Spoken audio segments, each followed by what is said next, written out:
In 1995, an elusive terrorist made the United States government an offer.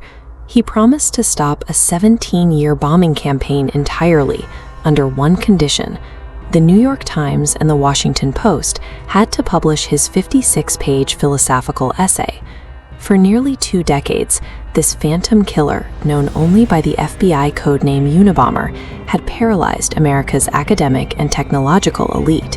He mailed untraceable, meticulously handcrafted explosives to professors, computer scientists, and airline executives, leaving zero forensic evidence behind. The search to find him consumed hundreds of thousands of taxpayer dollars and countless man-hours. It became the largest, most expensive, and most deeply frustrating manhunt the Bureau had ever attempted.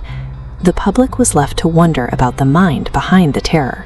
People debated whether this killer was a dark, prophetic visionary warning us about the dangers of modern technology, or simply a master manipulator hiding behind a wall of high-minded philosophy. The FBI ultimately authorized the manifesto's release, hoping a reader might recognize the author's writing style. When industrial society and its future hit the newsstands, it sparked a massive national debate, with people lining up around the block to buy copies. The text has maintained a bizarre grip on our culture. Today, its arguments are cited heavily by extreme right-wing mass murderers, while also being praised half-ironically by teenagers online who feel genuine anxiety about climate change and digital surveillance. The manifesto successfully sculpted a compelling public myth.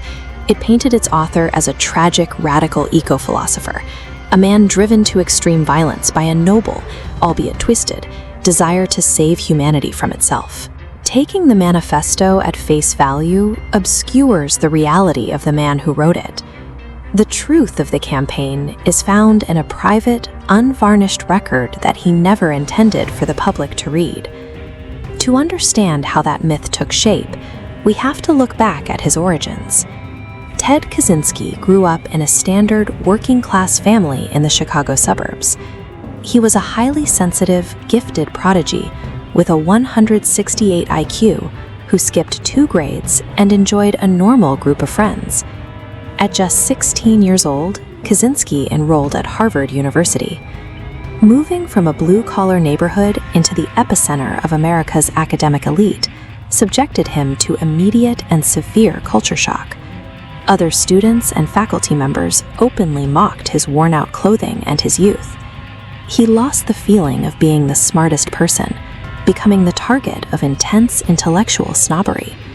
He retreated to his dorm, barely speaking, letting his grades slip and food rot on his desk.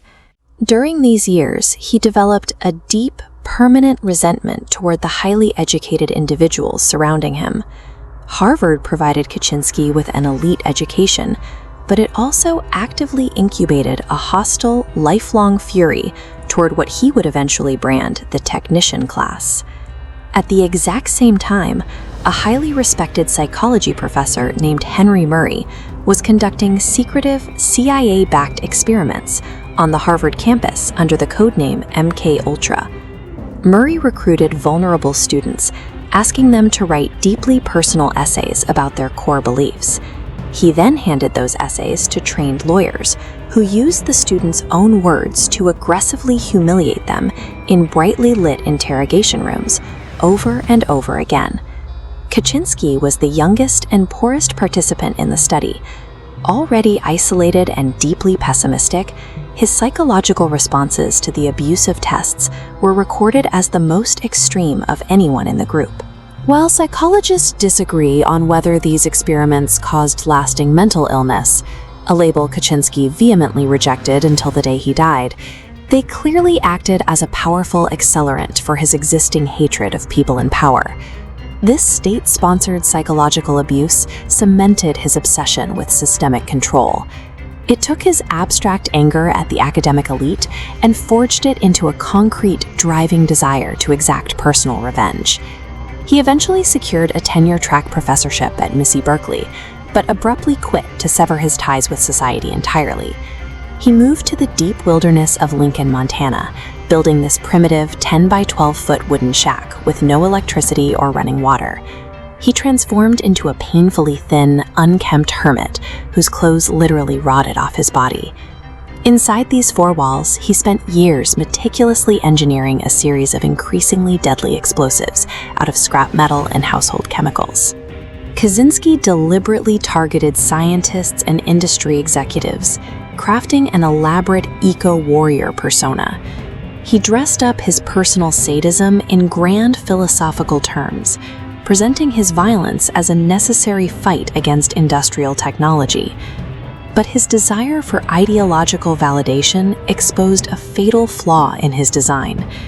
By forcing the publication of his manifesto, he inadvertently provided the FBI with thousands of his idiosyncratic word choices and logical arguments. His own brother, David, read the paper and immediately recognized Ted's distinct voice. The very words Kaczynski used to justify his terror became the exact weapon that tore down his defenses and led to his capture. Acting on David's tip in 1996, federal authorities surrounded the Montana cabin.